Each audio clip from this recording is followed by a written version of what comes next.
self-loathing losers like Tim Pool or Benny Johnson or Tucker Carlson, all these guys that say freedom of speech, and they just use it to lie to everybody over and over and over again. They use it to lie with impunity and make millions of dollars doing it, while making every American like live in constant fear and not trust anything or anybody. And it's just, that's insane. That can't continue on. Destiny the Woke streamer sat down with Adam22, and Adam22, who is by no means a conservative or Republican or anything like that, really had to tell Destiny to his face that, dude, the way that you're going right now, the way that you're reacting to this Donald Trump loss, or this Donald Trump win and your 2024 election loss, it's going to ensure that Democrats never win another election again. And of course, Destiny, I mean, I don't know. Let me know in the comments what you guys think. Do you think this is Destiny just trying to cope and act as if, you know, his side is going to win if he just keeps acting more and more unhinged? Do you think that he's doing this just because he knows he's going to make him more money if he continues to pander to the left-wing echo chamber?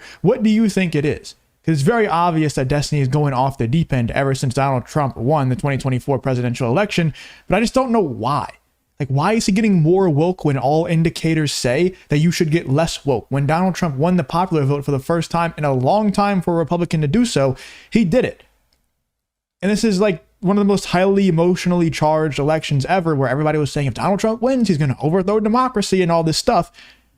And Donald Trump won, even with all that fear mongering. So why do you think Destiny is still not just staying woke, but getting more and more woke and going off the deep end? Let's get into this clip here where Adam22 has to shut down Destiny for these unhinged woke takes. Right. It's a challenging field to operate in. I mean, in the wake of the election, it has kind of occurred to me that yes, maybe my political views like primarily overlap with somebody like you or Sam Harris, and it's very hard for me to imagine getting behind somebody like Trump because I've considered him such a bad actor and just so dishonest and such a terrible person. But I also feel like at this time, it's almost impossible for me to imagine the Democrats ever winning the presidency again. And it just feels like it's such a losing team to be associated with. And I don't really know that they have the self-actualization available to them to get past that.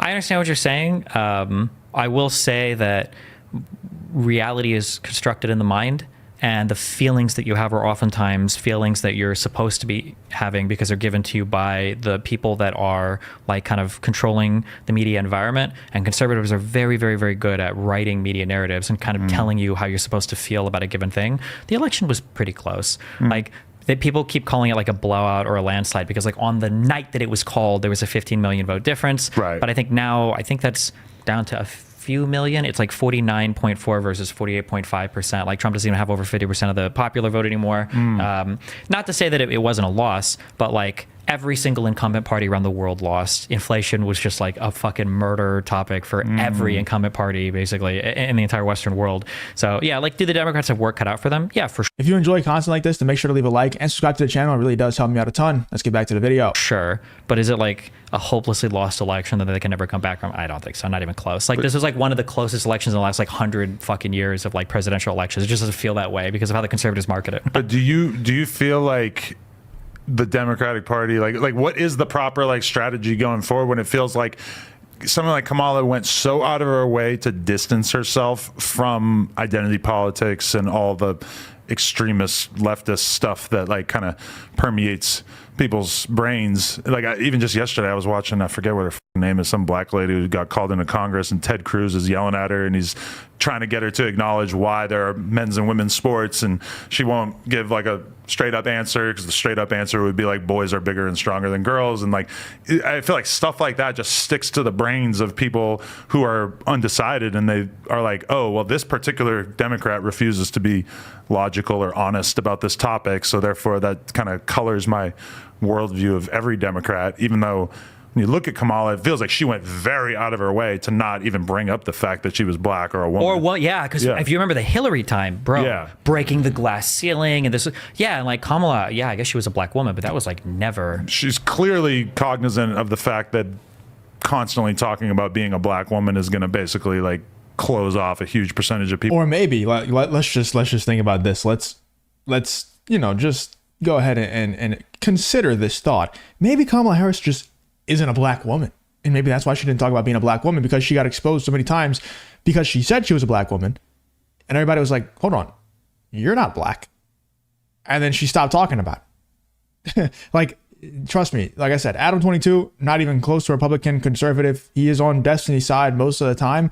Later on in this clip, though, he's going to have to shut down Destiny because of what what he's saying about the election, what he's saying about the right wing. And really, he's harming the movement that Adam 22 is trying to push forward. He's harming, the Democrat Party overall. He's one of the largest, if not the largest. Maybe Hassan Piker is still bigger than Destiny. But he's one of the largest and most influential leftist streamers. And whenever you have your most influential people acting the way Destiny does, it's going to be harmful for your movement, no doubt about it. People to her because identity politics just becomes less and less palatable to people. Yeah, I think obviously there's like a whole huge discussion you can have, and everybody's got their own like pet theories on why whatever is the way that it is. It's an opportunity for you to assert whatever you care about the most. I think when I looked at the things that happened over the last election, and I look at the media environment, there's like two huge things that I think cause Republicans to function the way they do. One is they truly have no standards. There is no decorum. There are no like norms on the Republican side. They will go like as hard as they need to, and they have no accountability. And on the left, I think we had this kind of like a delusion that like, well, as long as we like respect our principles and values and we never ever act mean and they go low and we go high, that's always going to be better. But one of the things you'll notice if you look at people going on podcasts, right, is that there's a whole ring of centrist and right-leaning podcasts. Well, Trump will go, he will never ever be challenged ever on a single thing. He won't. They're not going to Trump is not going to Tim Pool and getting hard questions. Trump on Joe Rogan was a joke. Okay. Trump obviously on Fox or any right-wing environment is going to be insanely easy, right? Meanwhile, if a left-leaning person goes on to any of these environments, that's going to be a rough interview. And in the left wing, you have this weird thing in the mainstream media where when Trump goes on, they're so like paranoid about being called like Trump derangement syndrome or whatever, that they're trying really hard to be like media fair, not called biased. And they're like letting Trump get away with so much insane shit. There was Trump gave the first interview to, I don't remember if it was ABC or NBC or CNN or whatever the fuck, but a few days ago. Could you imagine if Destiny and Donald Trump had a conversation? It would not be productive at all. It would just be Destiny trying to use his debate tactics to try and get Donald Trump in a gotcha moment over and over and over again. It will be miserable for Donald Trump. It will be miserable for everybody watching, except for the diehard Destiny fans that love to see, their favorite streamer just continue to exist in this left-wing echo chamber. It would be miserable. But I want to skip to this part here where Destiny actually gets shut down and called out for ruining the left-wing moment or the movement and really just playing into the echo chamber. And like Adam 22 is going to say here, he's going to ensure that Democrats never win again. Let's check this out. Would you trust the exact same branch, more or less, in the same part, to hire like 10,000 more immigrations and customs enforcement officers to deport illegal immigrants? These are the same guys that you said try to overthrow the country and get rid of Trump. Why would you 10x the size of this, the officers here to go? None of it makes sense. It just. If you were in charge, what are the main changes that you think would make the most difference? I would deport half this country immediately. Honest to God, it sounds bad, and I get clipped on this every fucking time, but I don't care. Suck my fucking cock, because none of these guys will ever debate me on it because they know that they're wrong and because they're treasonous, fucking losers. I'm talking to all of you conservative cucks out there that have shows that are too scared to have challenging conversations. There has to be a dramatic re-engagement with how we view news and social media. It cannot be the case that you get these leeches, these parasites, these anti-patriotic, self-hating, self-loathing losers like Tim Pool or Benny Johnson or Tucker Carlson, all these guys that say freedom of speech, and they just use it to lie to everybody over and over and over again. They use it to lie with impunity and make millions of dollars doing it while making every American like live in constant fear and not trust anything or anybody. And it's just, that's insane. That can't continue on. There has to be something to deal with that. And until that happens, you're I think. No, that's a good point. Yeah, it's a great point, right? This guy basically just said the entire problem with the country and what needs to happen is basically everybody who isn't Destiny or doesn't have the same exact views as Destiny should get their channels taken away from them, should get banned. It's funny because he said this before. Like, this is not just like a one-time thing that he said. He's now repeating this talking point over and over again, saying that people like Steven Crowder, Tim Pool, and these guys should lose their platforms simply because they disagree with Destiny and he deems them as harmful. That's wild. I mean, especially considering like the stuff that Destiny has said.